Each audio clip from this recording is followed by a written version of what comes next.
All right, everybody.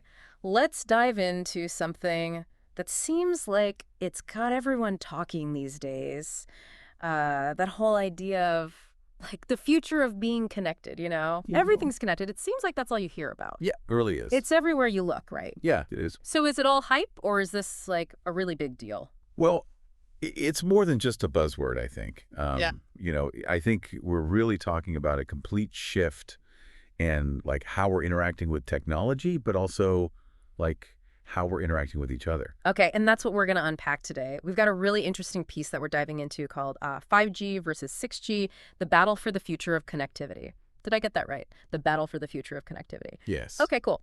So what we want to do today is look at what 5G is doing right now, like what's actually happening. And then we're going to look at the potential of 6G and why anybody should even care about like who wins this whole connectivity battle royale. Right, because it's happening whether we like it or not. Yeah, exactly. Yeah, so. And 5G is like the on-ramp to this whole world where everything is kind of in cahoots. Like imagine your smartwatch is talking to your smart speaker. So you finish a run, right? And it tells your speaker to like blast your victory playlist. That's the kind of thing that 5G can do, right? That's seamless. Okay, so it's not just about downloading a movie in like 2 seconds, although I do enjoy that part. Yeah.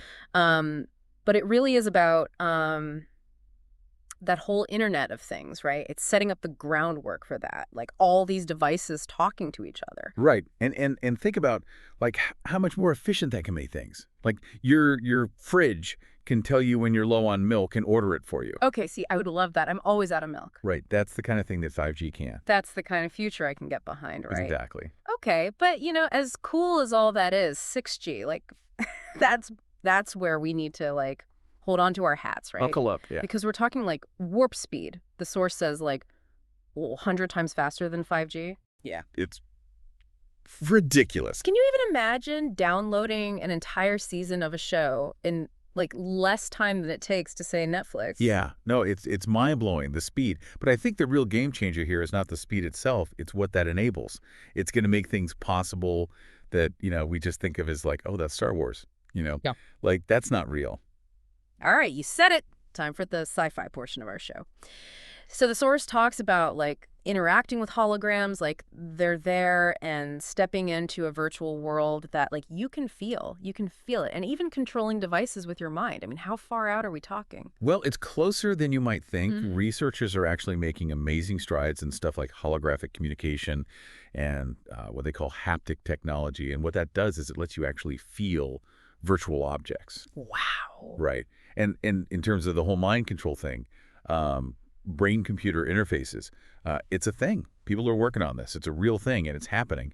And 6G could be the thing that actually brings it to, like, the mainstream. Yeah. So I have to admit that's really cool, but it's also a little like, whoa, this is a lot. Sure. But let's like bring it back down to reality for a second.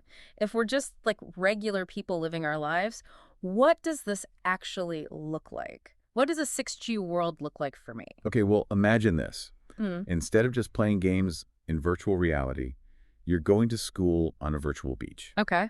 You're working with all your colleagues, but you're in a virtual office.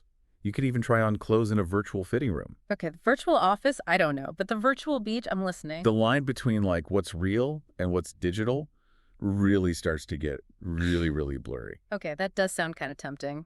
Working from a beach, in the metaverse or whatever. Yeah, right. But there is a really serious point that the source brings up, which is this hyperconnectivity could make inequality even worse. Absolutely. If everybody doesn't have access to it, we're in trouble. We are. And that's something that we need to be really mindful of. Like, we have to make sure that everybody benefits from 6G, not just a select few, right? Yeah. So that means making it affordable, closing that digital divide, and really giving people the skills they need to like be in this new world. Yeah, because the source really plays up this whole battle for control of 6G. It's like companies against each other, it's countries against each other. Yeah. Why does that matter to, again, just like the average person who's listening? Why should we care? Because whoever controls this technology has a massive influence over the future of the internet. Yeah. We're talking about who has access to information, freedom of speech online, and like even global economic power. Yeah, that's a really good point.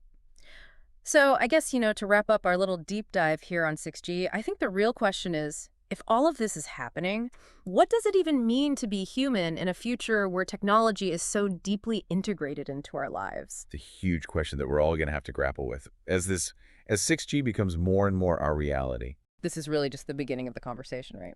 Yeah. Okay, guys, keep those devices handy because it's about to get very interesting.